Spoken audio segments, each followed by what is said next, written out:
Kun raadiyoo sagalee Oromooti. Raadiyoon torbanitti guyyaa 3 Wiixata, Roobii fi Sambata galgala sa'aatii 7 hanga 7 fi walakkaatti karaa dambalii gabaabaa meetrebandii 16 yookiin kiiloherzii 17,850 yookiin oromovoice.org darbu amma jalqaba.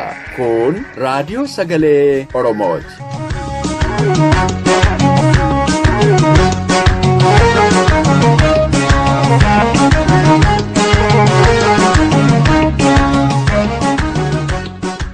Akkam waltan dhaggeeffattoota keenya kabajamoo. Kun qophii keenya wiixata raadiyoo sagalee Oromoo irraatii yeroo kana kan isiniif darbu. Qophiin keenya har'aa oduu fi qophii xiyyeeffannooti. Muuziqaa torbees ni qabna. Qophii keenya beeksuun kan si waliin turu Allammii Sooriiti. Haga xumura qophii keenyaatti akka nu waliin turtan gamanumaan isin affeerra amma gara oduuttan isin dabarsa.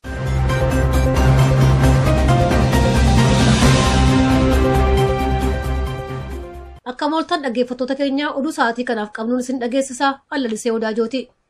Miseensi Paarlamaa Federaalaa Awustiraaliyaa obbo Antoonii Baayer dhimma dararaa uummata Oromoo Paarlamaa biyya isaaniitti dubbatan. Obbo Antooniin dubbii daqiiqaa 10 fudhate keessatti yeroo ammaa uummati Oromoo mootummaa Itoophiyaatiin dararaan guddaa irra gahaa akka jiru ibsaniiru.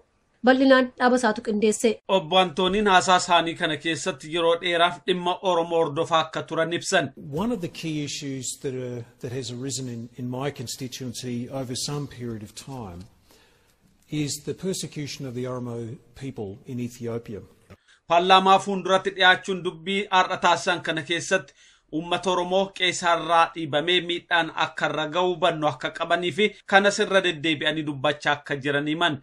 Dhiyeenya kanas odeeffannoon gahaa karaa miseensota hawaasa Oromoo Awustiraaliyaa Viktooriyaa keessa jiranii akka isaan dhaqqabe kan ibsan keessumaa dhiibbaa fi dararaan uummata Oromoo irra gahaa jiru dabalaa akka jiru hubachuu isaanii himan. The representatives that I spoke to updated me recently on the latest developments regarding the Oromo protests in Ethiopia. Obbo Antooniin itti dabaluunis mootummaan Itoophiyaa moggeessa seeraa fi sirnaan deeggarameen uummata Oromoo hacuucaa akka jiru saaxilan. The Oromos have been staging protest rallies across Ethiopia since April of 2014 against, in their words, the systematic marginalisation and persecution of ethnic Oromos. Obbo Antooniin dhimma Oromoo keessumaa dhumaatii Amaaressaa irratti ga'e akkasumas buqqaatota Oromoo kan ilaallatu haasaa isaanii keessatti kaasaniiru. Mootummaan Awustiraaliyaas uummata Oromoo humna liyyuu poolisiitiin qeesaan irraa buqqaan kan miliyoonaa tokkotti dhiyaataniif gargaarsa namoomaa akka kennanillee waamicha godhaniiru. Dhimma uummata Oromoo kana bal'inaan kan ibsan obbo Antooniin mootummaan Itoophiyaa dhiittaa mirga namoomaa kana akka dhaabullee gaafataniiru. Deputy Speaker, I'd urge the Ethiopian government and will continue to rise on behalf of the Oromo community in my constituency and elsewhere in Victoria in this country to cease the ongoing persecution of the Oromo peoples in Ethiopia, and I will continue to work with Oromo leaders in Victoria and overseas to continue to highlight their concerns. Mootummaan Itoophiyaa hidhamtoota siyaasaa Oromoo irratti loogii fi dhiibbaa daangaa hin qabne akka raawwatu himame. Dhiyeenya kana hidhaarraa kan baate shamarree Dirribee Ittaanaa gaaffiif deebii addaa raadiyoo sagalee Oromoo waliin taasifte keessatti akka ragaa baate dhalli Oromoo ta'uu isaanii qofaan loogiin irratti raawwatama. Achi keessatti barachuullee hin danda'u, hojjechuullee hin danda'u. Rakkinni kun mataan isaa dhiibbaa guddaadhaa sammuudhaan nama adeemsudha kan jiru. Maayitalaawwinis kan garaagarummaan qabu dullaan deebichi wanti hundumtu. Dirribeen akka ibsitetti Oromoon biyya Itoophiyaa keessattis mana hidhaa keessattis bifuma wal fakkaatuun dararama. Reebicha guddaa ture. Naannoo ji'a 3 mana daqiiqaadhaaf qilleensi seenne keessa kan turellee yeroo sanatti illee nama 6-7 ta'aniiti kan reebichillee kan jiru qullaadha. Abbaa keenyaaf obboloota keenya durallee dhaabbachuu yeroo hin dandeenyetti kan isaan gidduu qullaa keenya dhaabbadhe. Hanga uffata hundumaa ofirraa baasnee isaan gidduu dhaabbanne yoo barbaadan ispoortii hojjisiisuudhaan yoo barbaadan nafannisuudhaan yoo barbaadan saddeetiin hidhanii qaama miila jalallee yareebuudhaan. Dhaggeeffattoota keenya gaaffiif deebii shamarree Dirribee Ittaanaa waliin goone qophii keenya xiyyeeffannaa har'aa keessatti qabannee dhiyaanna. Mormiin jabaa magaalaa Naqamtee keessatti gaggeeffamaa oole. Naqamtee dabalatee Oromiyaan akkamiin akka oolte dhaabasaan gabaasa cuunfaa nuuf qaba. Egaa akkuma beekamu yeroo ammaa Oromiyaan labsii muddamaa keessa jirti. Sochiin uummataa daangeffameera. Garuu qeerroon bakka adda addaatti diddaatti fufeera. Torbee kana keessa abbaa torbiin Dambidollootti ergamtoota diinaa irratti tarkaanfii fudhate. Isaan immoo haariidhaan ilmaan Oromoo nagaa irratti tarkaanfii fudhataniiru. Isaan keessaa tokko wareegamuun himameera. Ammas muddaan cimaa naannoo Dambidolloo akka jiru himameera. Guyyaa sadii fuulduraa magaalaa Naqamtee akkan seenne kan dhorkaman hooggantoonni Koongireesii Federaalistii Oromoo gara dhufanitti akka deebi'ame godhame. Bakka adda addaatti garuu uummati akka gaariitti isaan simatee ture. Magaalli Naqamtee sababa kanaan rakkoo adda addaa keessa ture. Qeerroon bakka garaagaraatti fincila isaa itti kaasee humni muddamsaadhaan qabame kun magaala keenya to'achuun qabu gaaffii jedhu kaase. Guyyaa har'aa keessumaa magaalli Naqamtee hiriiraa fi falmii guddaa keessa oolteetti. Qeerroon bakka adda addaatti ergamtoota diinaa irratti tarkaanfii fudhateera. Fakkeenyaaf namichi bakka bu'aa nageenyaa fi kantiibaa kan akka agaazii magaalaa Naqamtee dhuunfattu godhe akka reebanii ari'atan himanii jiran. Muddama yeroo ammaa Naqamtee keessa jiru kana ilaalchisuudhaan humni agaazii bakka adda addaatti dargaggoota reebuu isaatti fufeera. Qeerroon Oromoo immoo reebichaan hin dhaabbannu jedhu. Akkasumas bakkeewwan garaagaraatti fincilaa adda addaa itti fufanii jiran. Fincilli kun bifa garaagaraa qaba. Agaaziin immoo sana to'achuudhaaf itti fufeera. Amma gaaffiin guddaan jiru OPDO'n maal gochaa jirtidha. Dhuguma OPDO'n humna hin qabdu. Sababni isaa uummati bitamuu fi dideera. Agaaziin immoo humna OPDO'n qabdi jedhame sana irraa fudhateera. Amma wanti mul'achaa jiru Oromiyaa guutumaan guutuutti qeerroo fi qabsaa'onni Oromoo dhuunfatanii diina Oromiyaa keessaa baasuudha. Kun immoo jabaatee akkatti fufu odeeffannoon bakka adda addaarraa nu ga'e hubachiiseera. Uummatis kana waliif dabarsaa jira. Oduun har'aa fi gabaasti bal'inaan mul'atu kana fakkaata. Galatoomii dhaabasaa. Walgahiin dhimma nageenyaa gaanfaa Afrikaa irratti xiyyeeffate Sambata darbe Londonitti gaggeeffame. Walgahiin guraandhala 24 bara 2018 gaggeeffame kun humnoota tumsa bilisummaa fi dimokiraasiin akka qophaa'e hubatameera. Humnoota siyaasaa gaanfaa Afrikaa walgacha irratti hirmaatanis rakkina Itoophiyaa keessatti mul'achaa jiruuf furmaata biroo akka qabu ibseera. Humnoota tumsa bilisummaa fi dimokiraasii kana ijaaran adda bilisummaa Oromoo, adda bilisummaa uummata Ogaaden, sochii bilisummaa uummata Benshaangul, sochii bilisummaa uummata Gaambeellaa fi adda bilisummaa uummata Sidaamaa ta'uun kan beekamudha. Oduun har'aaf qabnus asuma irratti raawwata. Qophiilee keenya hafan waliin nagaan nuuf tura.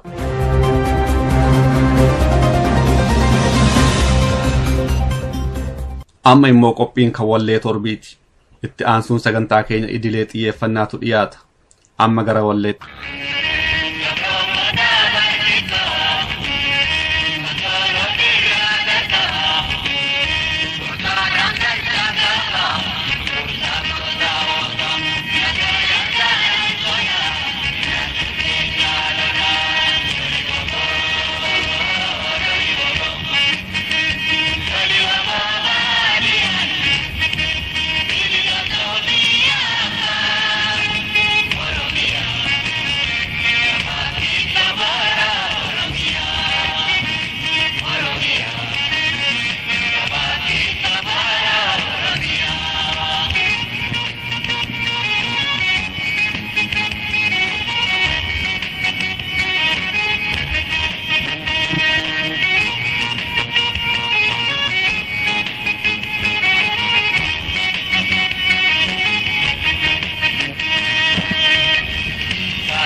Qophii xiyyeeffannaa.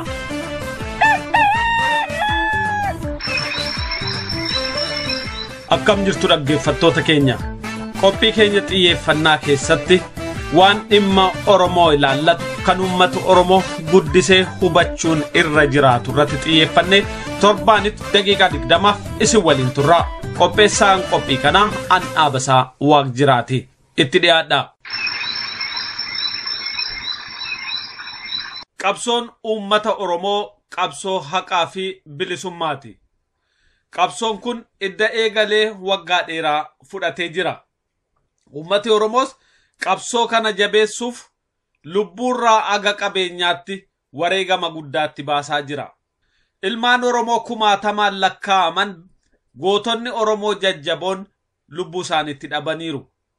Haadhotii fi abbootiin Oromoo ilmaan isaanii otoo arganii diinaan irraa fudhatamee mana hidhaa keessatti gidirfamaa jiru.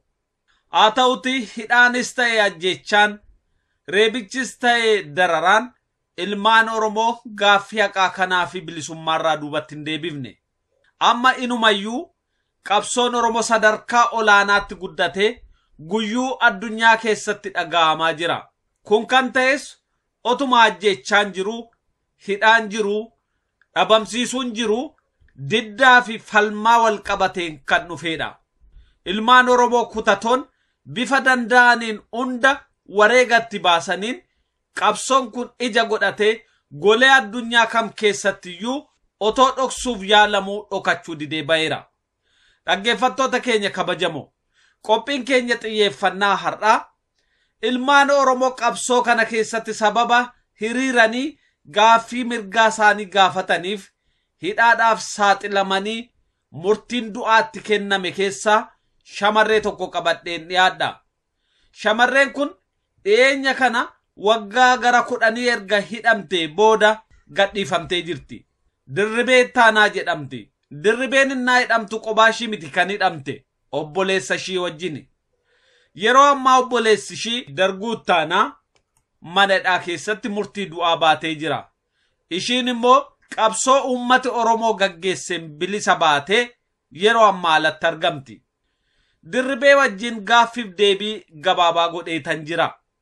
Dirribeen yeroon gaaffiif deebii waliin taasisetti Oromiyaa gara lixaa bakka uummati Oromoo simannaa ishiif godhe Garjeedatti argamti turte.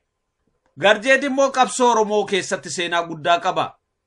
Miseensi waraana bilisummaa Oromoo fi qabsaa jabaa kan ture hoogganaa waraana bilisummaa Oromoo zoonii lixaa Jaallaggasaa Wagii bakka otoo diinaan wal'aansoo godhutti wareegame.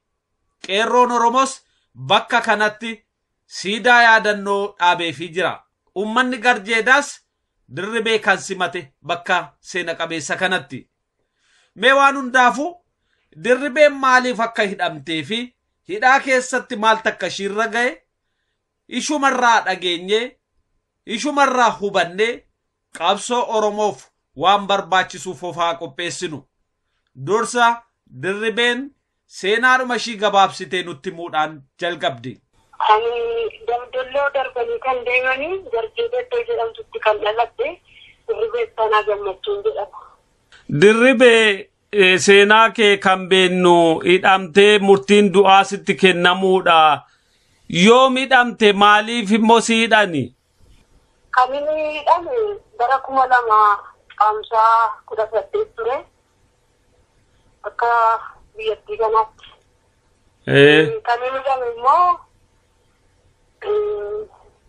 waraana adda bilisummaa Oromoo gargaaruurraan kan ka'e jedhanii 97 asirraa kan inni dorditanitti ajjeesaatti wanta jedhame wayii ture. Asirraa hanga 97 hanga 2000tti Finfinnee keessatti man jiraachaa jiru. Gaaf tokko 2000 qabame. Asirraa booddee waraana adda bilisummaa Oromoo gargaarta jechuudhaan na hidhanii achirraa immoo Oomishaa adda ta'e tokkotti hojjetaniitu namoota kanarratti hin jedhanii qabanii hidhanii achumarraa murtiin du'aa nutti murtaa'e. Yeroo qabamtu eessarraa si qabaniiyyuu? Finfinneerraa. Nama meeqa waliin qabamte? Gaafa kana naaf obboleessa kottura mana keessa jechuudha. Lamman keenya waluma duukaa qabamu. Achi akkamti si godhan eessa sin geessan idda sin qabani obboleessi kee eenyuyyuu? Obboleessi koo darbuu Ittaanaa jedhama. Achirraa maakalaawwiin fudhatanii. Maakalaawwiin kuni maal nama godhu naachi nama geessan mee nama hin beennee fi waa'ee isaanuu ibsimee. Maakalaawwii erga galee booddee jalqaba warraa kaasanii wanta hundumaa wanta beektuun jechuudhaan reebicha guddaa ture. Naannoo ji'a 3 mana daqiiqaadhaaf qilleensi seenne keessa kan turellee yeroo sanatti illee nama 6-7 ta'aniiti kan reebichillee kan jiru qullaadha. Abbaa keenyaaf obboloota keenya durallee dhaabbachuu yeroo hin dandeenyetti kan isaan gidduu qullaa keenya dhaabbachuu.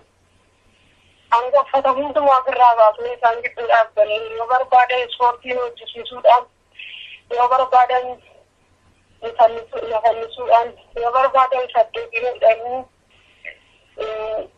qaama miila jalallee yareebuudhaan kana hundumaa waan baay'ee dabarsee ragaa achiillee hanga umarratti ijaaba akkasittiin ji'a 3 booddee ture. Ji'a sadaffaa gara ji'a sadaffaa keessa hanga yeroo biraan nama 6 ta'anii kanneen jedhanii gaaf tokko qobaasaa hanga na gudeessuudhaaf ammoo yaadutti kan inni dinechaa ture tokko na wajjin ture. Waaqayyo garuu dabarseetti nallaannee akka carraa ta'e bilbilamee waan sanallee na narree isa booddeedha kan inni mallatteesse waan ani hin beekneen illee. Yeroo sana warra dhiiraa moo warra dubartiitu si qorachaa ture irra jireessa? Dubartiin tokkollee hin jirtu yeroo sana dhiira qofa. Maal fa'aa si gaafachaa turani? Waraana kan beektu ati uummatarraa maaddeentu jira maaddeen baasii kophaa keenya kan turte jedhan ammoo namoota tokkollee hin beeku kan hin beeku isaanii hin beekaa isaanii warraa fuudheen isaanii abdeetu isaa waan hin godhin dhiyaachuu malee waan hin beeku hin qabu kan hin jedhe kanarratti reebichuun tuutuu kan nu qaqqabe namoota baasii. Idda maakalaawwiidhaa baatanii yoo eessatti hidhamte? Maakalaawwiidhaa kan argamte booddee qaallittii. Akkam ture qaallittii keessattuu maal inni qabiinsi waggaa meeqaaf qaallittii keessa turte? Qaallittii waggaa maakalaawwii naannoo ji'a 5 ba'ee qaallittii immoo waggaa 9 wayiin taa'ee walumaa gara waggaa 12 kan inni hidhame jechuudha. Yeroo mana hidhaa itti deddeebitee mana murtiitti deddeebite sana gargaarsa fa'aa argattan qabdu namni seeraa sin duukaa tureeraa yeroo sana? Namni seeraa kan jiru kanuma isaaniiti. Kan isaanii ta'eetu jiru garuu inni sodaadhaan hojjeta waan ta'eef wanti gargaarsi nuuf hin jiru.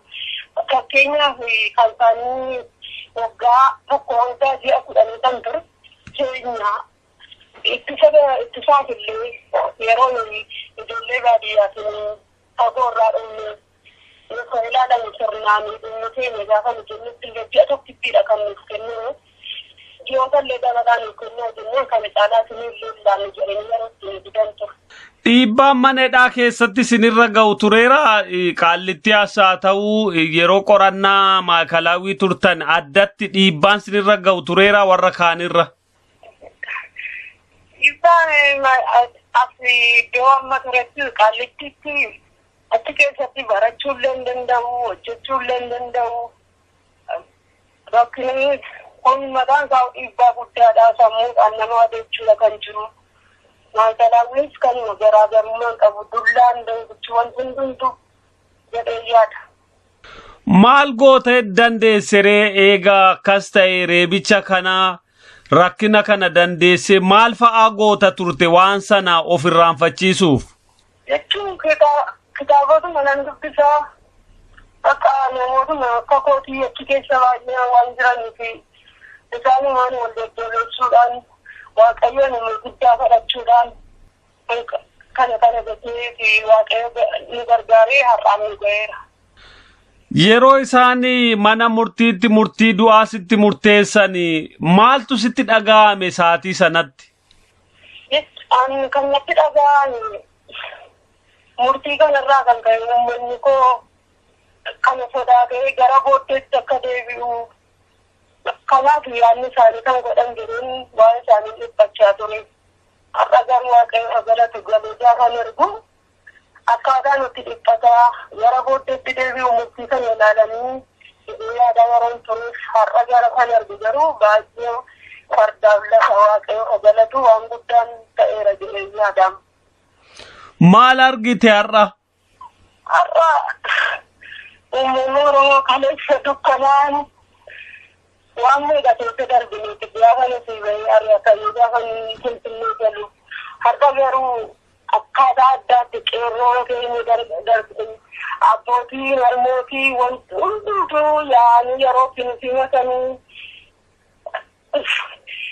waan addaa ta'ee jira. Amma Oromiyaan baay'ee natti tolteetti garuu gammachuu koo guddaa keessa immoo obboloota koo manuudhaa jiranitti gaddaadha kan waan hundumaa guddaa malee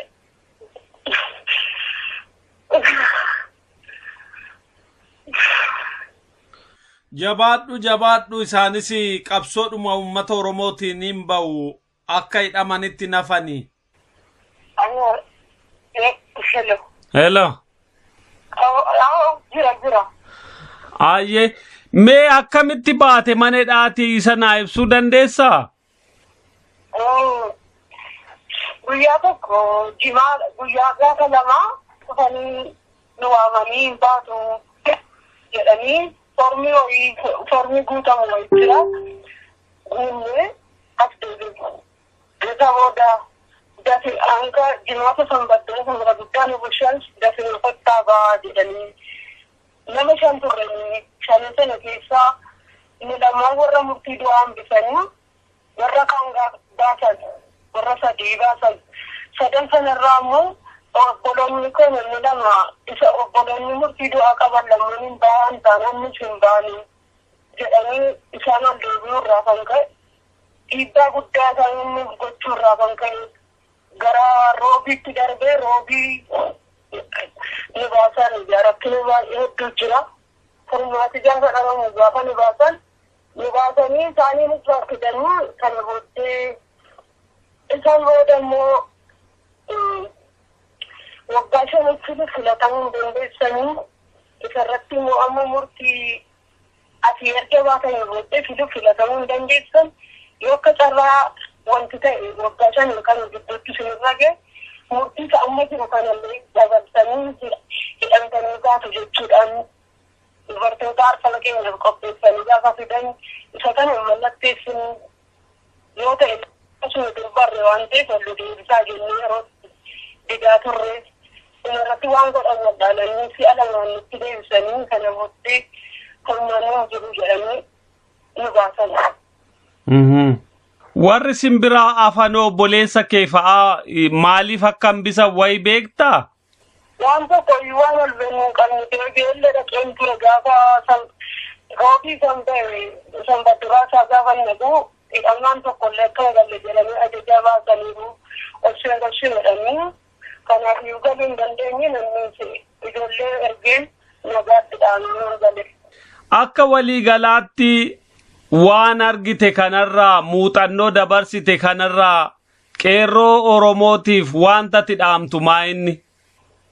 Qeerroo koo uummata hundumaaf tokkummaa qabaannaan gaara buqqisuu jigsuu dandeenya. Tokkummaan hin jiru taanaan tafkiillee qabuu hin dandeenyu. Kanaaf tokkummaan hunduma keenyaaf jechuu barbaada.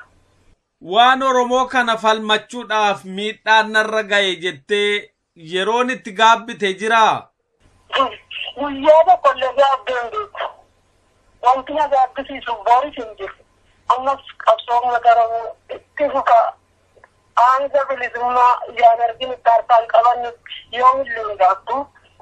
Hundi keenya tokko taane waliin kaleessa waggaa kudhanii waggaa dhibba yoo ta'e illee abdiitti kutachuun qabnuun jira qeerroo koofis wal galachuu waan dhaamsa dabarsuu barbaadu jabinni guddaan hunduma keenyaaf jedha. Amma dhiyeenya kana Oromoo ministeera muummee goonaa maaloodha kan jedhu wayii odeeffama. Waan sana dhageesseetta? Sirnaan illee badaa dhagaan jiru oduuruma kan hin dhagahu malee sarratti televizyiinii illee hin jiru naannoo keenya argu.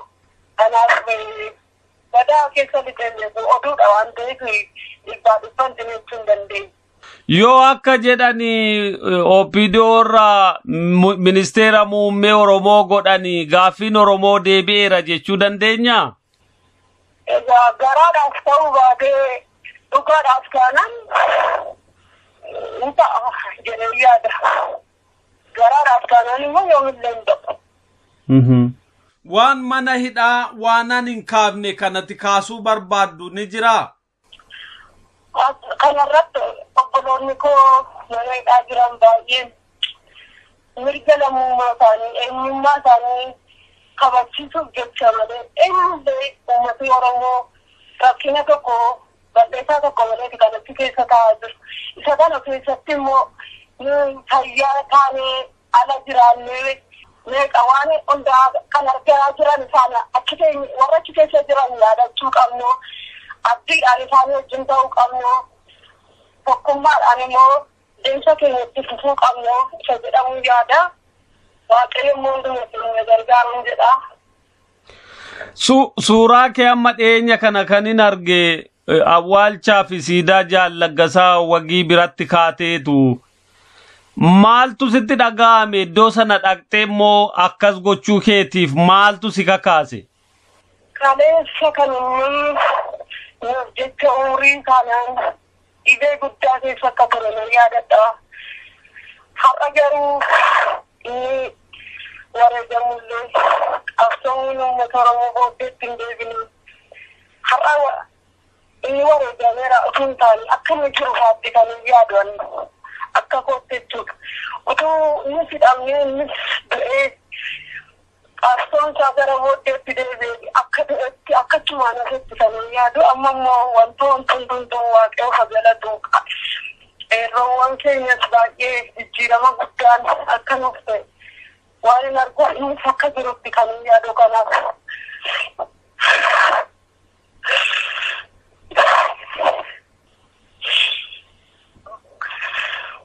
Jabaadhu dhaamsi kee kun dhaamsa jabaadha dhugaa. Kanaaf hedduu ulfaadhu fayyaa ta'e maqaa raadiyoo sagalee Oromootiin hedduu fayyaa naa ta'e.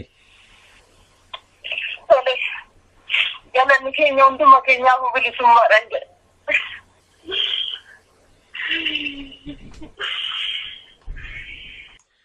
Dhaggeeffattoota keenya kabajamoo qabsoon uummata Oromoo kan wareega ulfaataa dhalli Oromootti baasaa jiru waan tokko harkatti galfachuufi. Kunis bilisummaa uummata Oromooti.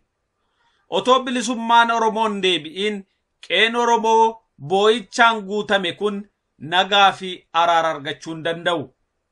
Uummati Oromoo qee namaa irratti aangoo hin barbaanne. Mootummaa nama biraas abbalee hin kaane. Qabeenya nama biraas barbaadee qabsootti hin seenne.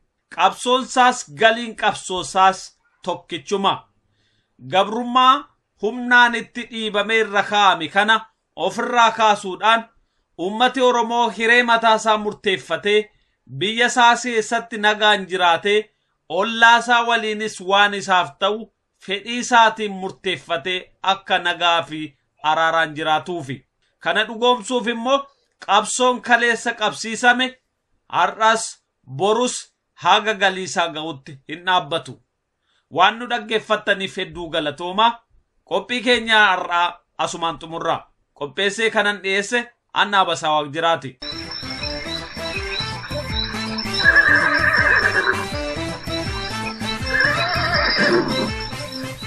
Haga yoonaatti caqasaa akka turtan raadiyoo sagalee Oromoo dambalii gabaabaarraa isiniif darbaa ture.